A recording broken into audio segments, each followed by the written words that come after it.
là où ils sont, le sachent, jamais nous ne prendrons de pause tant que vous ne serez pas libérés. Nous en faisons le serment devant caméra, devant les RG, devant le système colonial. Nous ne vous laisserons jamais tomber.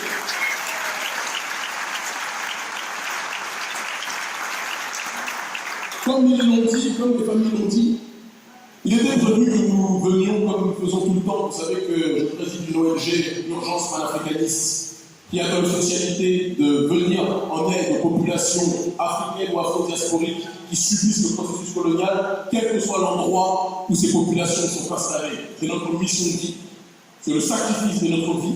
On aurait pu faire d'autres choses, on aurait pu faire des fortunes en faisant des business de part et d'autre, mais nous avons décidé de mettre notre vie entre parenthèses et que notre seule mission de vie soit celle de venir en urgence aux côtés de nos populations lorsque celles-ci nous sollicitent.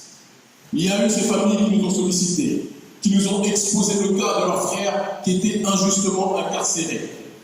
Et nous n'avons pas vu, comme la plupart d'entre vous, vous avez eu le même sentiment que nous, je pense, dans cette affaire, une affaire de droit commun, des frères qui seraient des délinquants et qui auraient commis des exactions et qui par conséquent auraient été incarcérés. Nous avons vu la résistance à travers leur arrestation inique, à travers leur arrestation injuste d'un système colonial qui ne dit pas son nom. Et si ces frères ont été arrêtés, c'était pour, comme ils l'ont toujours fait, durant la période de l'esclavage, durant la période de la colonisation, et durant la période actuelle du néocolonialisme globalisé, attraper certains d'entre nous, les réprimer, les persécuter pour semer la peur vis-à-vis du reste de la population. Mais qu'ils sachent que la peur est en train de changer de camp.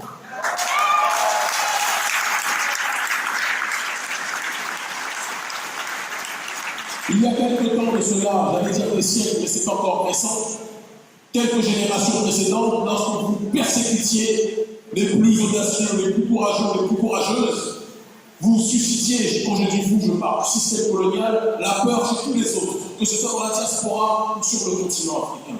Mais la nouvelle génération n'a plus la peur. La nouvelle génération n'a plus peur de rien si ce n'est de Dieu. La nouvelle génération ne veut plus continuer à vivre à genoux, elle veut continuer à agir et à vivre debout pour tracer le sillon pour les futures générations, pour nos enfants en tant que tels. Nous n'avons plus peur de rien. Ils nous ont incarcérés, ils nous ont brutalisés, ils nous ont humiliés, ils ne cessent de nous diaboliser. Mais nous n'avons peur de rien. Pourquoi? Parce que dès lors que l'on comprend que leur monde n'est pas notre monde, que leur système de valeurs n'est pas notre système de valeurs, les mots qu'ils disent contre nous n'ont plus aucune importance. Et c'est quelque chose qui doit rentrer dans nos têtes.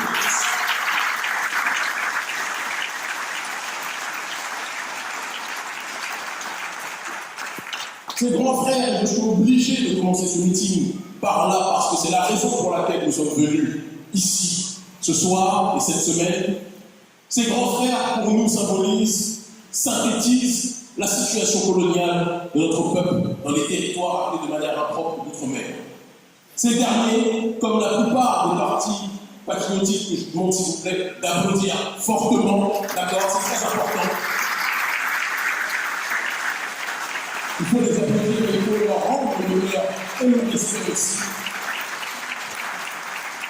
Ces grands frères, à leur façon et avec leur méthodologie, contribuaient à éduquer une jeunesse. Une jeunesse que le système voulait voir être désœuvrée. Une jeunesse que le système voulait voir s'entretuer. Parce qu'il faut dire les choses telles qu'elles sont.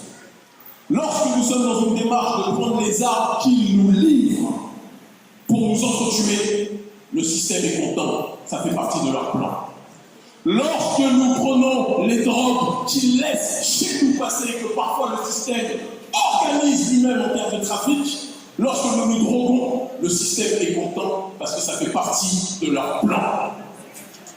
Mais lorsque nous décidons d'arrêter la drogue, d'arrêter la violence entre nous, d'arrêter la haine entre nous, d'arrêter la jalousie entre nous, mais de propager l'amour, l'amour entre nous devient un crime contre l'humanité pour ce système parce qu'ils ne veulent pas nous voir ensemble.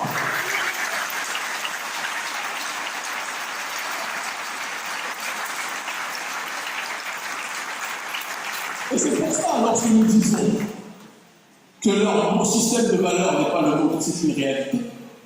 L'unité parmi les nôtres permettra de mieux être respecté par le reste de l'humanité.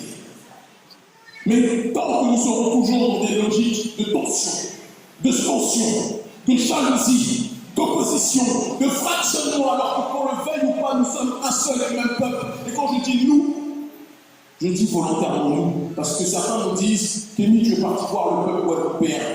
Je précise, je suis venu voir mon peuple de la patrie de Guadeloupe.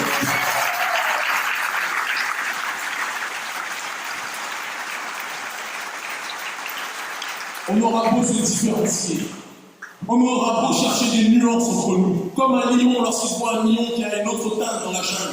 Mais le lion face au hyène sera toujours, que vous vouliez ou pas, un lion.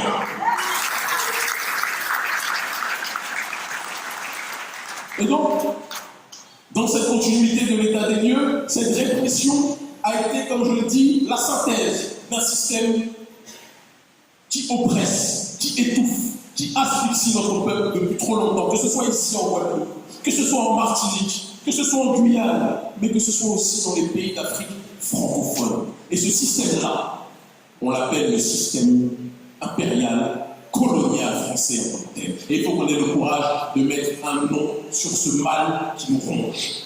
C'est ce mal-là qui fait en sorte que là où d'autres départements français qui subissent ne serait-ce que le millième de ce que nous subissons, sont capables d'être dans une logique de se révolter, ils sont capables de susciter le déploiement des forces françaises pour essayer d'être à l'écoute des populations. Nous sommes ici en Guadeloupe dans une situation de déshumanisation chronique. On traite la population comme on ne traiterait aucun autre département français. Aucun. Il faut qu'on soit capable de dire. Ce n'est pas de la victimisation, c'est une constatation. Les Corses subissent le millième, je dis bien le millième de ce que vous subissez, mais regardez comment il faut trembler, secouer l'État français, parce que pour eux, ce millième-là déjà n'est pas acceptable. Mais le système colonial français a été habitué à ce que nous tolérions tout. Nous sommes le peuple qui tolère le plus la violence contre nous. Nous sommes le peuple qui tolère le plus la persécution contre nous. Nous sommes le peuple qui tolère le plus l'empoisonnement contre nous. Il parie sur le fait que nous nous rebellions pendant une période courte et puis que nous revenions à nos activités. Et qu'à chaque fois qu'on ait la coupe pleine, on décide de manière réactionnaire de se réunir pour nous faire entendre. Leur avantage, c'est que nous sommes toujours dans la réaction, au lieu d'être de manière continue dans la construction.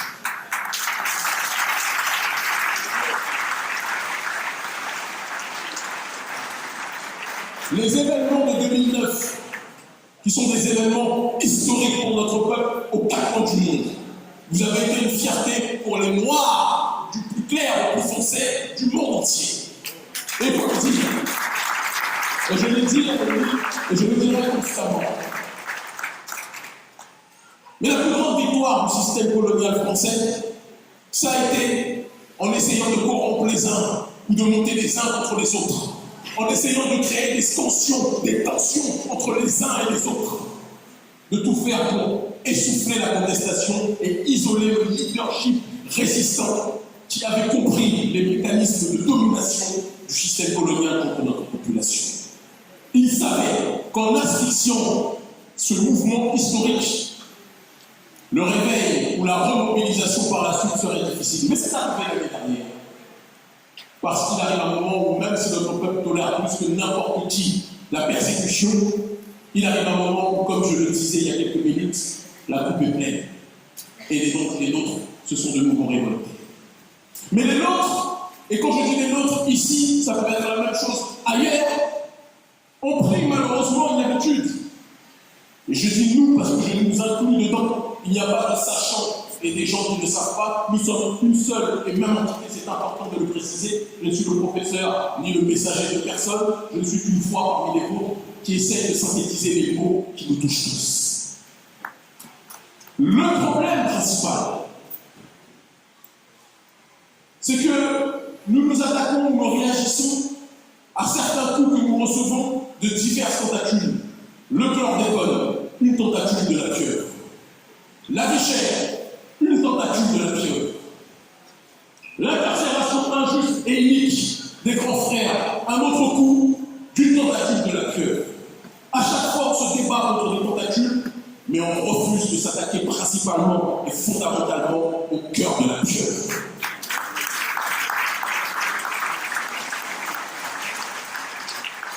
Et la question, c'est pourquoi?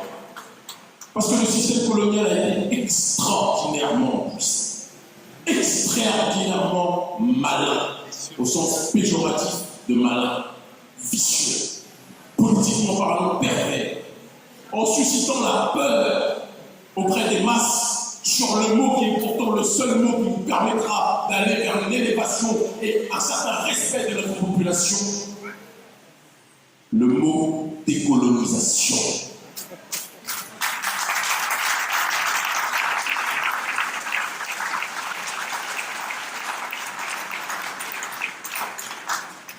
On dit oui, la vie est chère.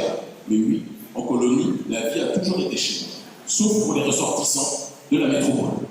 Ce n'est pas nouveau. Ça n'a pas commencé en 2022.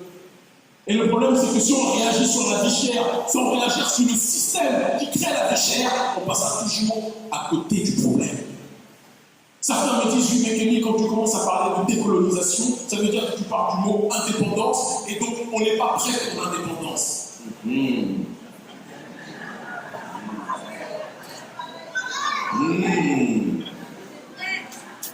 On n'est pas prêt pour l'indépendance. On va se tuer à acheter des produits qui coûtent super cher dans leur supermarché, alors que nous avons dans nos terres des produits qui peuvent nous guérir constamment sans rien payer cher comme ils le disent.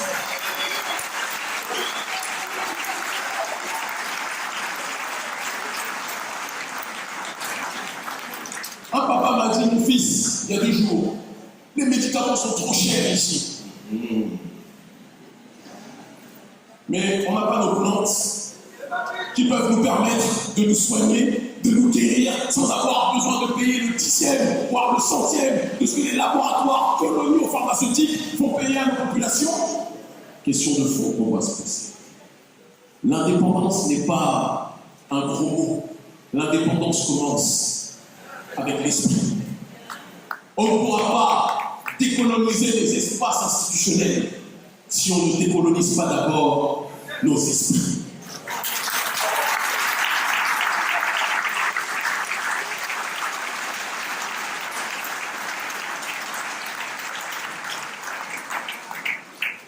J'ai eu, toujours dans cette partie d'état des lieux, un des moments les plus importants de ma vie ces dernières années, une rencontre avec le personnel du centre hospitalier qui a décidé de résister à l'injonction du pass vaccinal. C'est bizarre, hein? Aux autres qui sont toujours plus tolérants pour ce qui est du domaine de la répression, on leur a dit c'est important le pass vaccinal, mais ne persécutez pas la population. Mais ces résistants-là, ce personnel hospitalier-là, des persécutions qu'ils subissent pour avoir décidé de refuser qu'on leur inocule contre leur gré un vaccin qui ne les guérit même pas eux-mêmes.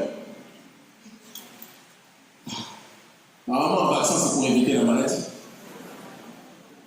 Mais quand vous prenez vaccin et que vous avez maladie quand même, c'est que le vaccin sert à autre chose que vous guérir.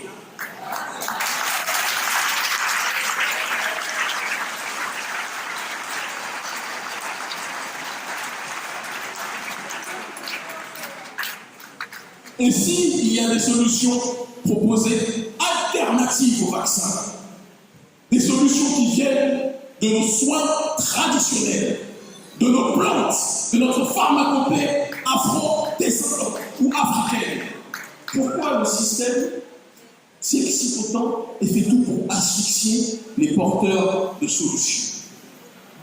Parce que le système colonial aime ce qui rime avec le profit. Et la pharmacopée de nos populations ne leur profitera pas à eux, mais nous profitera à nous. C'est ça aussi la décolonisation.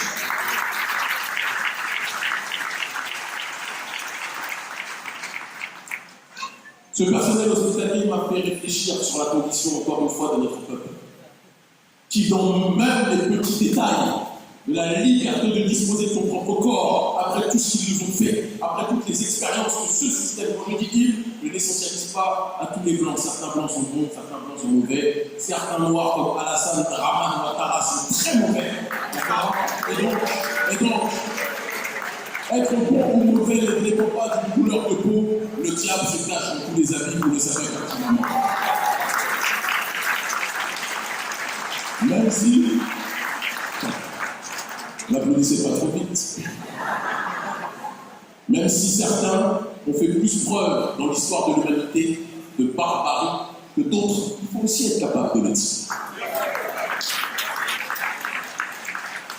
Comme je fais une petite digression quand j'entends Éric Zemmour nous parler de grands remplacements, alors que je connais les populations qui, aux quatre coins du monde, sont parties remplacer les populations autochtones, sont parties déporter des populations autochtones, sont parties briser des populations autochtones, on fait l'esclavage en développant les populations, en éradiquant les populations amérindiennes. Le grand remplacement a commencé quand ils sont venus voir la population primordiale en telle, et il faut aussi avoir le courage de l'accepter.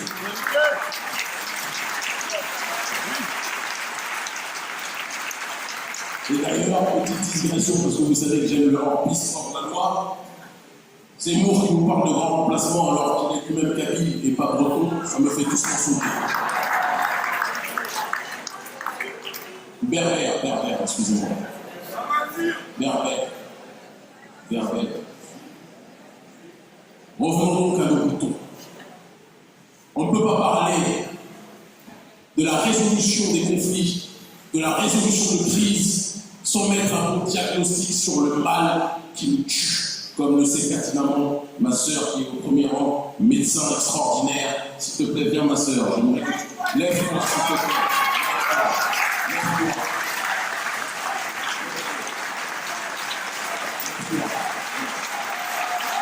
Applaudissez-la fortement, s'il vous plaît.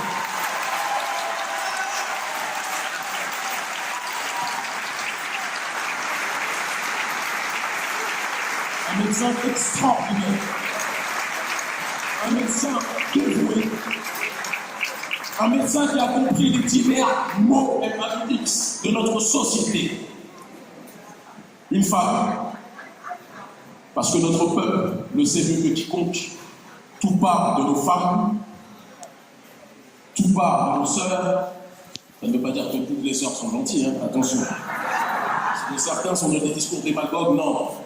Il y a le bien chez les hommes, chez les femmes, il y a le diable chez les hommes et aussi chez certaines femmes. Que l'on soit clair.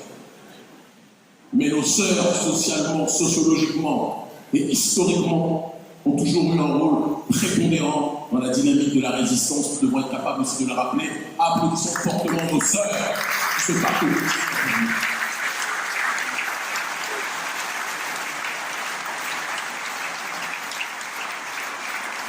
Et je disais donc que cette sœur médecin m'a rappelé, à très juste titre, que l'on ne peut pas guérir un patient si on se trompe de diagnostic. Le diagnostic qui consiste à agir comme une population française qui vivrait l'inégalité est un diagnostic erroné. Si vous étiez français, vous ne subiriez pas le traitement que vous avez aujourd'hui depuis le siècle. Si vous étiez français, il n'y aurait pas 90% de la population qui est contaminée par le chlordécone. Aucun autre département français n'aurait pu subir le 10e de ce que vous subissez sur ce point. Est-ce vrai ou est-ce faux? Je ne vous entends pas. Est-ce vrai ou est-ce faux? Si vous étiez français, il n'y aurait pas la vie chère que nous constatons tous. Je suis là depuis une semaine, je vois à quel point les prix sont exorbitants. Si vous étiez français, il n'y aurait pas des assassinats qui seraient commis en toute impunité comme celui du frère Arnaudon en dentelle. Jamais cela aurait été possible. Et vous le savez, nous le savons, et ils le savent. Si vous étiez français, ce qui se passe avec les grands frères, avec la famille des grands frères, cette famille héroïque, cette famille profondément digne, je sais qu'il y a eu à un moment donné un froid parce qu'ils ont senti entre guillemets une amertume. Mais je demande à ma famille, à notre famille, de comprendre que le génie du système colonial, c'est de créer une sorte d'opacité autour des drames que subissent nos populations pour créer une déconnexion entre ceux qui souffrent le plus et le reste de la population qui elle-même souffre sur d'autres terrains. Ne leur en voulez pas la haine ce soir. Et je fais le serment que nous allons nous battre. Les réseaux de communication, les réseaux sociaux natifs, un message a suffi pour que nous répondions, que nous dépensions. Certains nous disent que oui, mais tu viens de... Non, on dépense avec le petit denier ce que l'on a pour nous déplacer auprès des nôtres qui sont dans des difficultés. Si vous étiez français, ce qui se passe pour les grands frères n'aurait jamais, je dis bien jamais, et nous le savons ici. Si vous étiez français, moi j'ai toujours appris quand j'étais petit que c'était dans les pays du tiers-monde qu'il n'y avait pas d'eau potable. Il a fallu que j'arrive dans un prétendu département français qui s'appelle la Guadeloupe pour que je découvre que soi-disant en France, il y avait aussi quelques départements, bizarrement il n'y a que des Noirs en majorité, où il n'y a pas d'eau potable. Mais malgré tous ces indices, certains continuent à croire qu'ils sont français.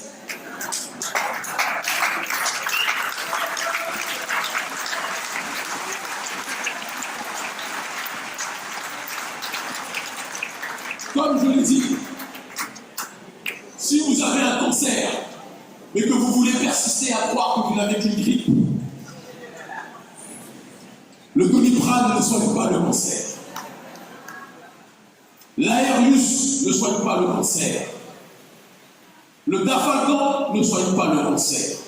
Face au cancer, il faut un traitement adéquat. Notre cancer s'appelle le colonialisme français.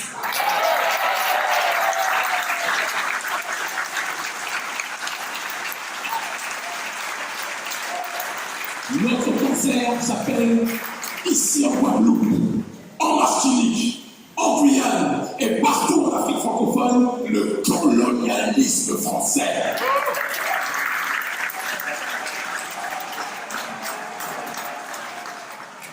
Et si nous refusons d'appliquer ce qu'il faut pour lutter contre ce colonialisme dans 1 an, dans 6 mois, dans 2 ans, ou dans 10 ans, je vous le dis avec la plus grande simplicité, après le chlordécone, il y aura encore pire. Après l'arrestation de nos frères, la persécution de nos frères, après l'assassinat de Clodo, après l'assassinat de bon nombre d'entre nous dont on ne peut même pas citer le nom, il y aura encore bien pire. Parce que le but de ces gens, et quand je dis ces gens, je parle de cette oligarchie française, ils nous ont fait travailler en nous persécutant dans les Caraïbes, dans les entre guillemets Antilles ou sur le continent africain, de telle sorte que l'on fasse en sorte que ces terres soient rentables. Maintenant, ils n'ont plus besoin de nous. Et c'est pour ça qu'à chaque fois que je prends l'avion pour venir en Guadeloupe ou en Martinique, j'ai l'impression que je vais en Bretagne ou en Normandie. Je ne vois pas de nègres. Je ne vois pas de noirs. Ce n'est pas du racialisme, pour moi très clair. Tout le monde a le droit d'aller en vacances. Mais pourquoi quand les nôtres veulent aller en vacances et voyager de la Guadeloupe à la Martinique ou d'un endroit à un autre, les prix sont exorbitants, alors que dans le même temps, ceux de la métropole martiniquaise ici, c'est à des prix abordables. Posez-vous des questions.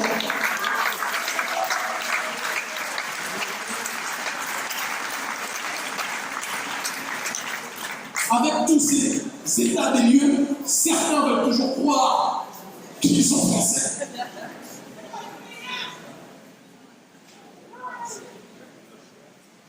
Lors de mon premier jour ou deuxième jour, un des journalistes m'a posé la question: qu'est-ce que ça vous fait de venir dans ce département? Et je lui ai répondu: je ne suis pas dans un département, je suis dans un pays sous occupation. Un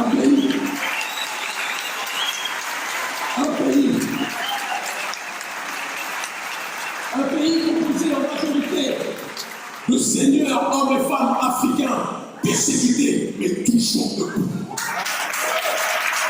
Composé d'Indiens qui, même s'ils n'ont pas connu tout le circuit de notre persécution, ont souffert aussi, et nous subissons nos frères de lutte, et nous les saluons aussi. Un pays composé d'êtres humains, quelle que soit leur nationalité, qui ont la pudeur et la dignité de respecter la souffrance de notre peuple ici et de comprendre que seul notre peuple devra décider de sa propre destinée en tant que tel. Oui, nous sommes dans un pays. Et parce que nous sommes dans un pays sous occupation, nous devons être maintenant dans une optique de voir les voies et moyens de la décolonisation.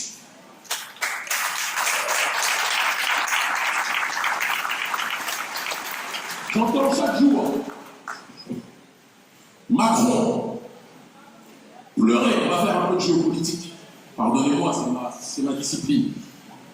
Macron pleurait parce que soi-disant Poutine occuperait l'Ukraine. Mais la France occupe la Guadeloupe, on ne l'entend pas pleurer. La France empoisonne la Guadeloupe, on ne l'entend pas pleurer.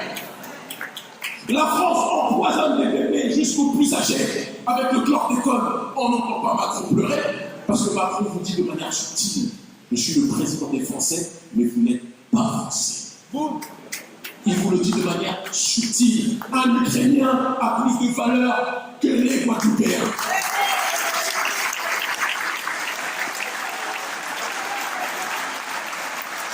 Dans une guerre qui n'est même pas la nôtre. Dans une guerre qui n'est même pas la nôtre. Excusez-moi. L'OTAN est partie armée sur armée, créer des laboratoires chimiques et des laboratoires meurtriers pour tuer les Russes. Quand les Russes décident de se bagarrer avec leurs frères dans une guerre interethnique, parce que c'est les mêmes pour moi, quand c'est les Noirs qui sont interethniques, nous aussi on peut dire interethnique,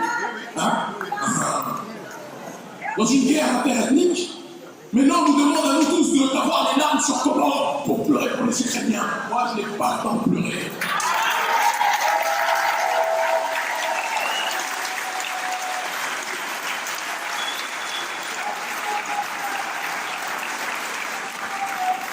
J'ai même appris pour vous montrer le degré de la foutaise. J'ai même appris qu'il y a des Ukrainiens qui étaient logés dans des habitations 3 étoiles, 4 étoiles ici à Pointe-à-Pitre. 4 étoiles. Tous ceux dont ils ont besoin, on vient leur apporter. Visiblement, 400 ans d'esclavage pour eux, ce n'est pas assez. Ils ont fait ça. Nous sommes sous occupation. Il faut appeler un chat. Et quand nous sommes sous occupation, comme les Palestiniens face à l'entité coloniale d'Israël, on organise la résistance. Et le lit principal de la résistance, en premier lieu, c'est la solidarité.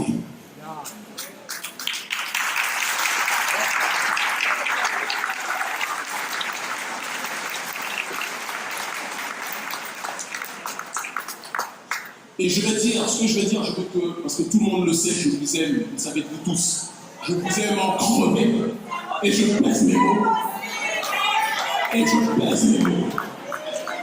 Et c'est pour ça que même quand je vais en prison, je suis toujours serein. C'est pour ça que même quand on m'arrête, que les services, la DGSE, les services extérieurs français m'arrêtent, ou que leur palais africain m'arrête, je suis toujours serein. Parce que celui qui a le grand amour, mon grand amour est ici, il y a mon épouse Natou que je lui demande d'applaudir évidemment.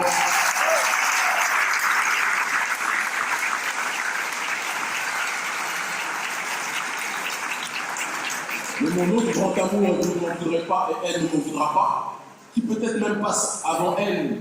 Parfois il y a des scènes de jalousie, même pas, parce qu'elle aussi elle aime cet autre amour, c'est notre peuple. C'est notre peuple.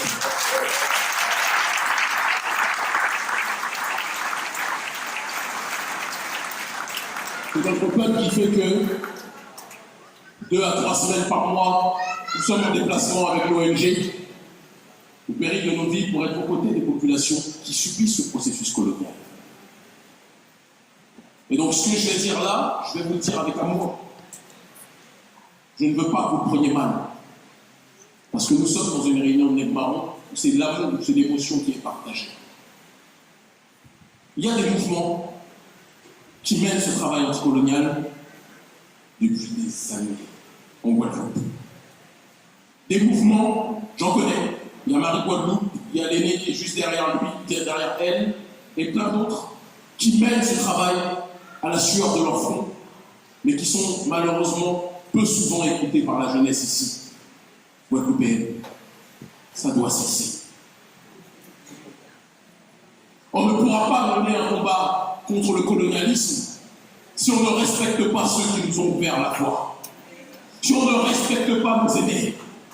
Parce que comme on le dit, la jeunesse va vite, mais l'aîné connaît la route.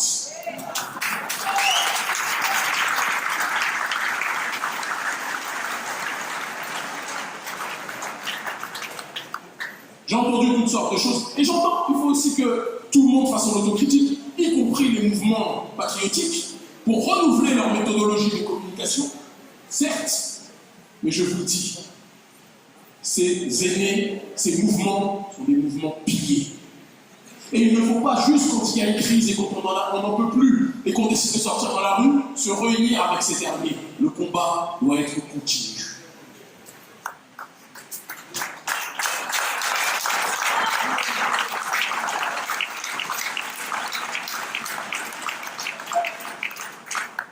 Aucune décolonisation n'est possible sans la solidarité entre nous. Aucune décolonisation n'est possible avec la jalousie entre nous.